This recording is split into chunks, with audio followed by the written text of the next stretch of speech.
Y bienvenidos un día más a la consulta del Dr. Méndez. Yo soy Roberto Méndez, médico de familia y especialista en nutrición clínica y deportiva y en ciencias del deporte. Como ya sabéis, aquí hablamos de nutrición, de medicina, de deporte o de una mezcla de tantas. Hoy hablaremos más de medicina, de salud mental en este caso, y menos de nutrición y de deporte. Como siempre, os recuerdo la Academia Nutricado, cursos de nutrición y deporte. Por un lado, Raquel Casares, nutricionista, habla de la parte práctica de la nutrición y yo de la parte teórica, científica, como no podía ser de otra manera. Os animo a entrar a la web edu.nutricado.es. Y ya, sin más dilación, hoy hablaremos del estrés, concretamente del estrés crónico y de conceptos como la hormesis y la carga alostática. Por un lado, quería empezar con la carga alostática. Esto lo aprendí en una conferencia a la que fui hace poco del doctor Mario Alonso Puig. Probablemente muchos lo conoceréis. Lleva divulgando, si no recuerdo mal, os digo que 30 años. Es cirujano.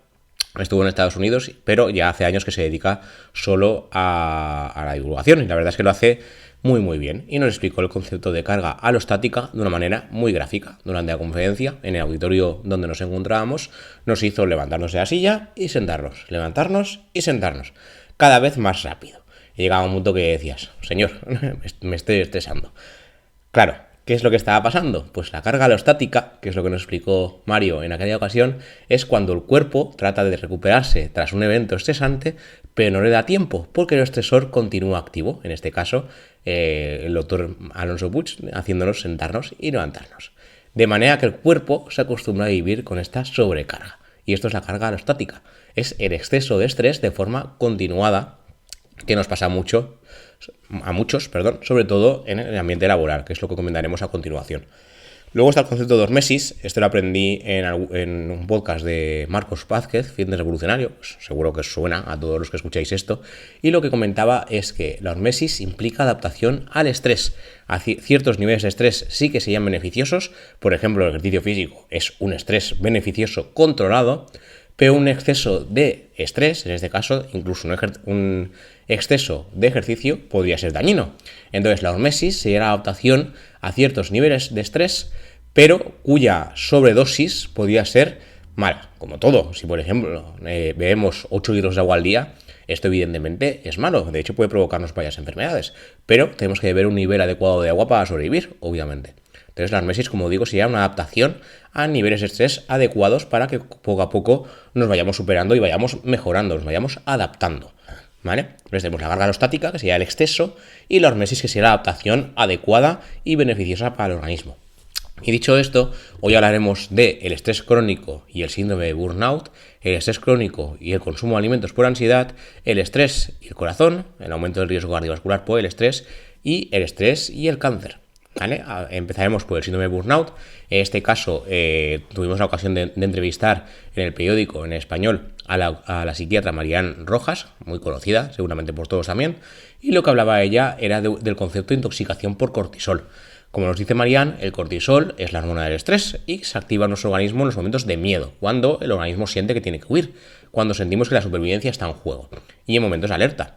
¿Qué pasa con esto? Que hoy en día la hormona del estrés se activa por todo. La hormona no distingue, de hecho nuestro cuerpo, nuestra mente no distingue entre casos reales y casos imaginarios, y el 90% de las cosas que nos preocupan jamás llegan a suceder, está en nuestra mente. De hecho, por ejemplo, el tema del estrés laboral, ahí no hay ningún león, ningún tigre persiguiéndonos, no tenemos que huir de una amenaza para la supervivencia, pero nuestra mente intenta huir del momento estresante. Claro, ¿qué pasa? Cuando estamos continuamente bajo ese estrés, el cortisol continuamente está en un nivel muy elevado.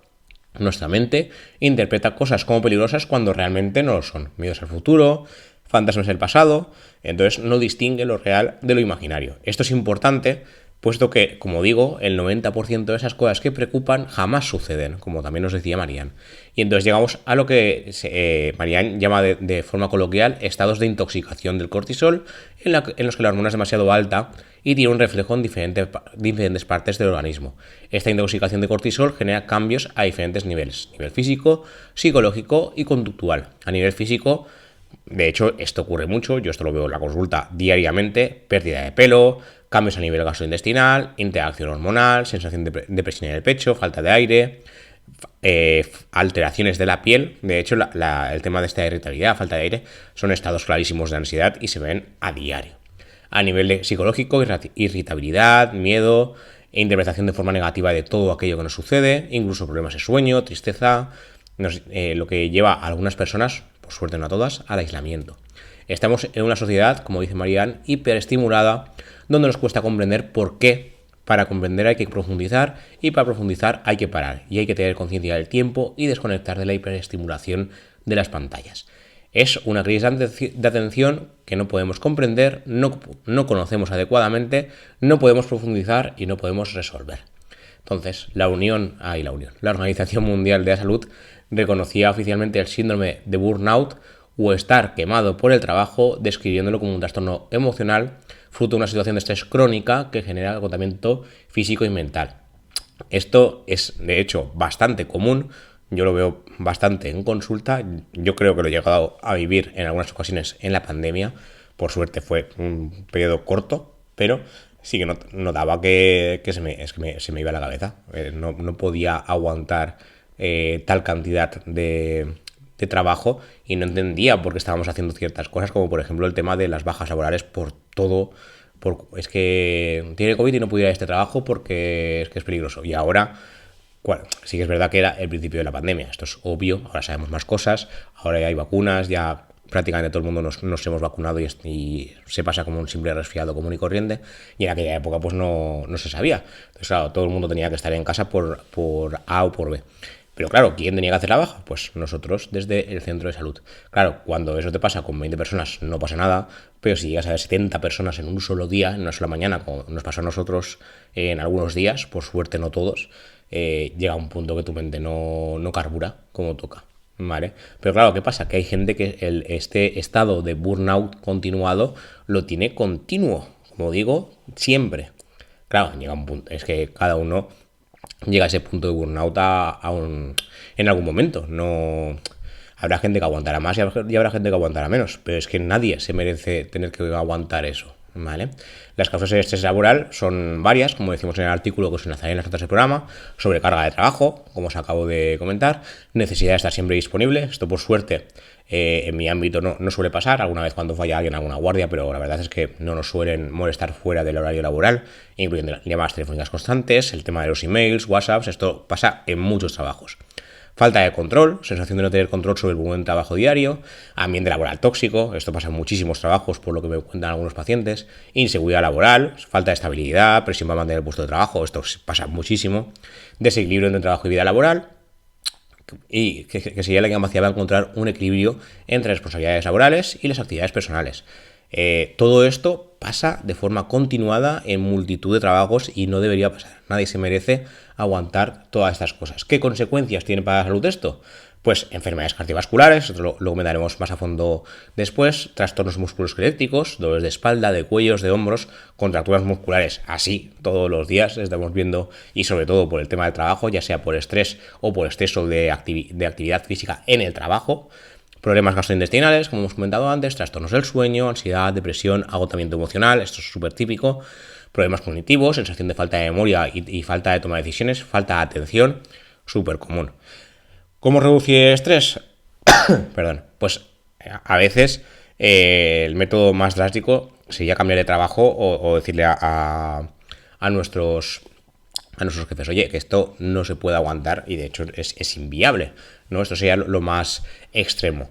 Pero a veces el estrés se lo crea uno mismo. Como digo, cada uno aguanta el estrés de una manera diferente, ¿vale? No se puede generalizar, cada persona es un mundo y cada persona aguanta situaciones de una manera diferente. Hay cosas que a lo mejor a mí en especial no me parecen estresantes o me parecen solucionables en poco tiempo, simplemente hay que calcular bien cómo se hace, y hay gente que se ahoga en un vaso de agua, que se suele decir, es un dicho muy común.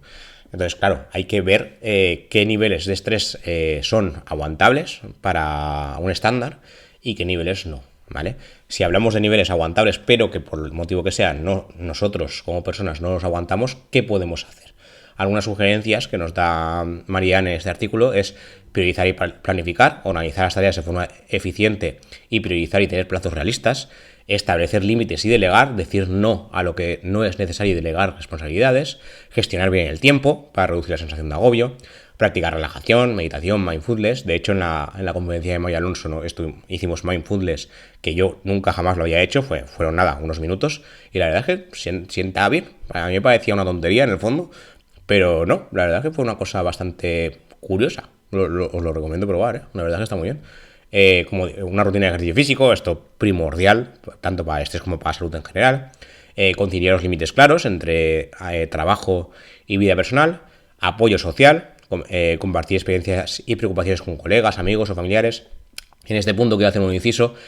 Hace poco, como os comentaba en anteriores podcasts, tuvimos unas jornadas de riesgo cardiovascular en nuestro hospital.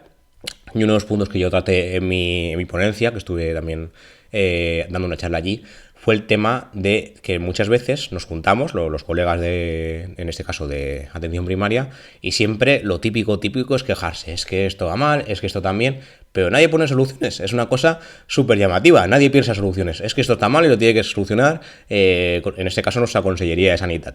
A ver, no hace falta que te lo solucionen nadie. A lo mejor hay cosas que podemos solucionar entre nosotros y hablar con el hospital o hablar entre nosotros de cómo gestionar mejor algunas cosas. O sea, no es solo quejarse al viento, al desierto y ya está. A lo mejor está bien comunicarnos, ¿no? Entre nosotros y la especialidad hospitalaria o simplemente entre nosotros en el centro de salud.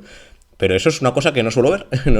El tema de comunicarnos entre nosotros, como por ejemplo también nos dice aquí Marian, de comunicar las necesidades, solicitar ayuda, identificar oportunidades, todo esto también se puede hacer. Y yo lo que veo mucho es que nos quejamos mucho, pero proponemos pocas soluciones. Sí que es verdad que hay que tener una personalidad muy determinada para proponer soluciones, pero oye, a lo mejor quejarse tanto no sirve para nada, porque al final entramos en un bucle, en un círculo vicioso de todo el mundo quejándose. Todo el mundo se pone de mala leche, porque es lo que suele pasar, y nadie pone soluciones. Y es una cosa que me llamaba mucho la atención y que lo tratamos también en la charla que di yo, en este caso, de mejorar la comunicación entre la atención primaria, que es mi ámbito de trabajo, y la atención hospitalaria, que en este caso era cardiología, pero bueno, podría aplicarse a cualquier especialidad hospitalaria.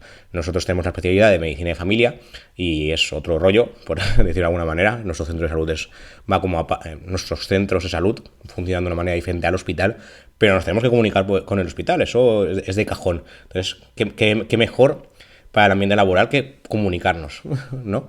Y esto lo tratábamos mucho y de hecho se suele hacer poco y es una cosa a mejorar y que debería mejorar en cualquier trabajo porque la falta de comunicación acaba con las relaciones.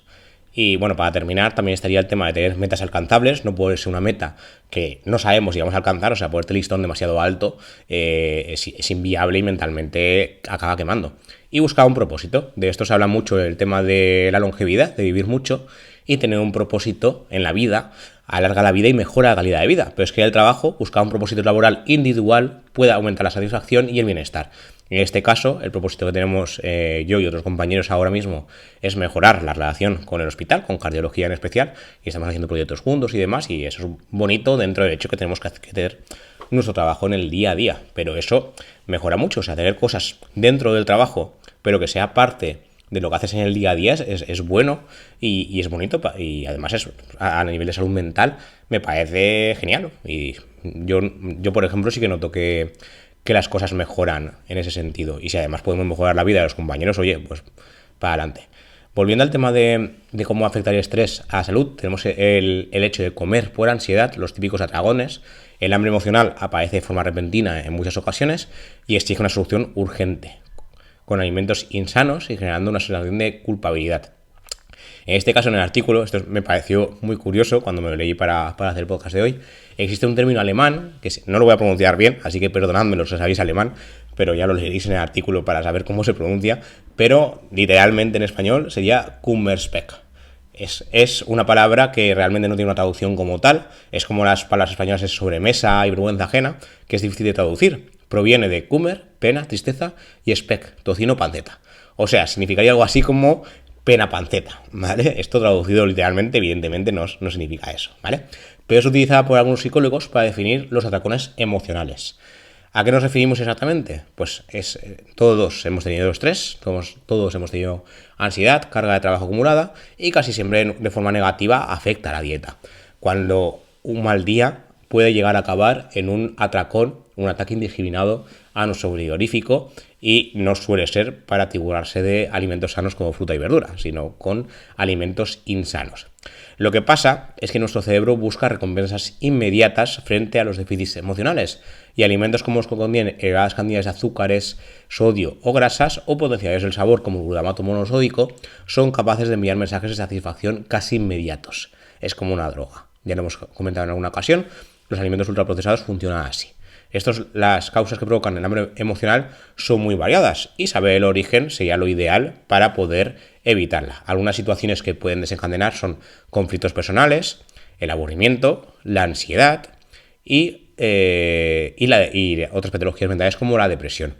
Lo que habría que hacer es identificar el problema, realmente saber que no estamos comiendo por necesidad, sino como hambre emocional, y intentar evitar llegar a ese punto. Lo principal, como digo, es identificarlo, porque si no lo identificamos, no conocemos el problema, no podemos buscarle solución, ¿vale? Algunas maniobras de distracción que se recomiendan, en este caso, como hemos dicho ya antes, practicar ejercicio, regular el descanso, y también habría que, en este caso, cuando llegamos a ese punto, acudir a un profesional adecuado, ¿vale? Porque muchas veces, simplemente por nuestra propia cuenta, no se puede mejorar. Luego, por otro lado, tenemos el tema del estrés crónico y la salud cardiovascular, que hasta hace no mucho, que es una cosa que me sorprende, no se tenía en cuenta que el estrés, que la ansiedad, que los factores emocionales pueden aumentar el riesgo cardiovascular. Es decir, que la ira o un momento de estrés puntual pero intenso pueden provocar un infarto, es una cosa que no se tenía en cuenta hasta hace, 5 o 10 años.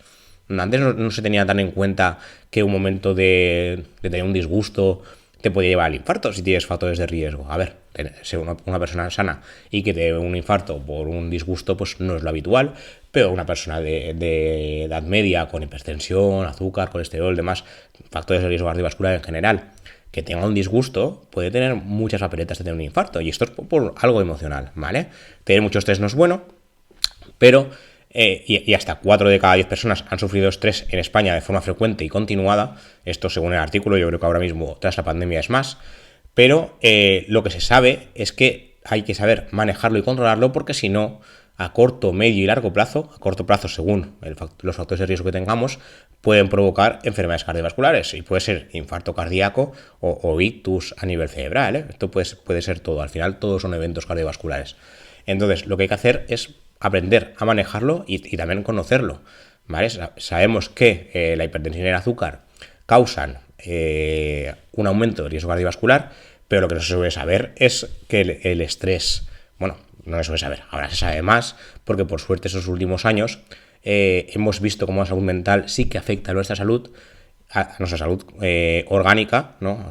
La salud mental por un lado y la salud física orgánica por otro, y que tienen bastante relación. Entonces, hoy en día sí que se conoce más, pero antiguamente no se veía tanto. De hecho, hubo un trabajo ya publicado en 2012 en la revista Circulation que sostiene que la meditación puede reducir un 48% el riesgo de mortalidad, infarto cardiovascular y accidente cerebrovascular en pacientes con enfermedad coronaria. La razón es que la meditación reduce la activación del sistema simpático y la liberación de hormonas como el cortisol, la hormona de estrés, y la adrenalina, contrarrestando los efectos desfavorables de estrés crónico sobre la frecuencia cardíaca y la presión arterial. Tenemos por un lado, que comentamos en anteriores programas, de que el ejercicio aumenta tanto la frecuencia como la tensión. En ese momento es un estrés controlado, pero si sufrimos un estrés emocional descontrolado, sí que aumenta el riesgo cardiovascular, ¿vale? Y ya para terminar, quería comentaros el tema de la relación entre estrés, ansiedad y riesgo de cáncer, que muchas veces se habla como que el estrés no puede provocar enfermedades. Lo que sabemos es que el estrés puntual no provoca enfermedades, puede colaborar en que empeore en ese momento puntual, pero el estrés crónico sí que puede provocar una inflamación crónica, y a largo plazo sí que parece, digo parece porque aún nos falta seguir investigando, obvio, sí que parece que aumenta el riesgo generalizado tanto de enfermedad cardiovascular como de algunos tipos de cáncer en especial. Esto nos comentaba también el doctor Alonso Puig en su conferencia. Como digo, es algo que se debe seguir estudiando, pero parece que hace más de lo que creíamos. Lo típico que vemos a influencers que dicen, es que claro, si tienes mucho estrés puedes sufrir otra enfermedad. A corto plazo no, ¿vale? Eso sí que lo tenemos claro, que a corto plazo no es tan fácil como nos lo dibujan, pero a largo plazo, de forma mantenida, continuada, el estrés, igual que si nos sometemos a un ambiente tóxico, me refiero a medio ambiente, o sea, a sustancias tóxicas contaminantes, a corto plazo normalmente no tenemos enfermedades, a veces sí, pues si tenemos ya una mala calidad de vida previa, como por ejemplo alguna enfermedad pulmonar crónica o algo, si nos sometemos a un tóxico medioambiental, pues podemos tener una agudización. Pero si somos una persona sana, no. Pero a largo plazo, este estrés mantenido y continuado parece que sí que aumenta el riesgo de algunas enfermedades, ¿vale? En este caso, en el artículo, lo que hablábamos es que según la encuesta europea de salud en España, el estrés crónico afecta a un 6% de la población de mayores de 15 años. En el momento de hacer esta encuesta, esto sería prepandemia, porque ahora mismo me parece que debe ser más. Pero lo que nos decía es que más de 2 millones de personas en nuestro país tendrían un problema que puede llevar en presión arterial, tendrían un problema de trastorno de salud mental. Y esto puede derivar en hipertensión, obesidad, diabetes y enfermedades cardíacas. Y lo que no se sabe es si en cáncer. Y hubo un estudio que se publicó en Life Science Alliance que relaciona el crecimiento metastásico de células de cáncer de ovario con un ARN no codificante inducido por el estrés. Esto tiene su miga. Esto es lo que nos decía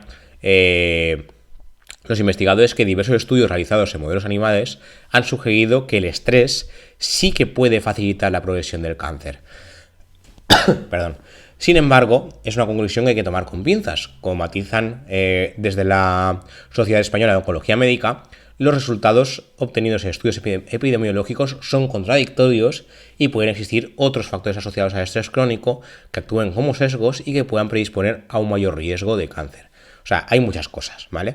Cuando una persona está sometida a una situación de ansiedad, es mucho más probable que adquiera hábitos de vida poco saludables, consumir alcohol, tabaquismo o una dieta inadecuada. Y eso al final aumenta el riesgo de cáncer. Eso también es así. Entonces, el estrés como tal aún debe estudiarse si solo por sí mismo puede aumentar el riesgo de cáncer o de progresión del mismo.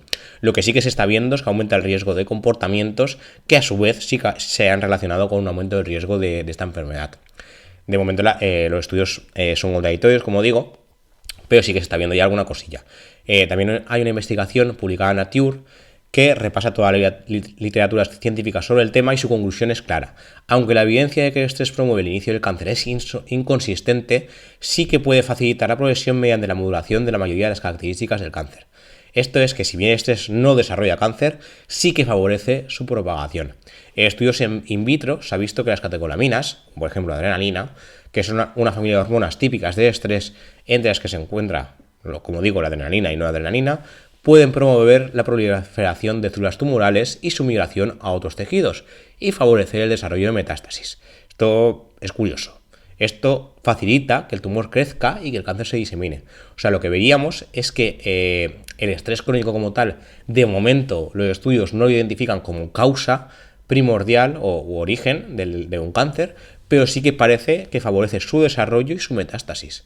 En este caso, ya sea de forma directa o indirecta, lo que haría el estrés es aumentar las catecolaminas y estas a su vez favorecer el desarrollo tanto del cáncer como del crecimiento del tumor como de las metástasis. Y nada, esto es lo que os quería contar por hoy. De momento la evidencia es la que es, o sea, nadie está diciendo que sí ni que no, sino que los estudios son inconsistentes, pero la verdad es que es un tema que se debe seguir estudiando porque cada vez estamos viendo más cómo el estrés cronificado sí que provoca diversos tipos de enfermedades o al menos favorece su desarrollo, como acabamos de ver con el tema del cáncer. Lo que sí que hemos visto es que sí que colabora mucho en la enfermedad cardiovascular, que hoy en día sigue siendo la primera causa de mortalidad que está ali con el cáncer en especial. Y nada, como siempre, podéis ver esto en YouTube o escucharme en las diversas plataformas de podcast, iVoox, Apple Podcast, Google Podcast, Pocket Cast, Amazon Music, la que queráis. Nada, nos vemos y nos escuchamos en siguientes episodios. Hasta la próxima.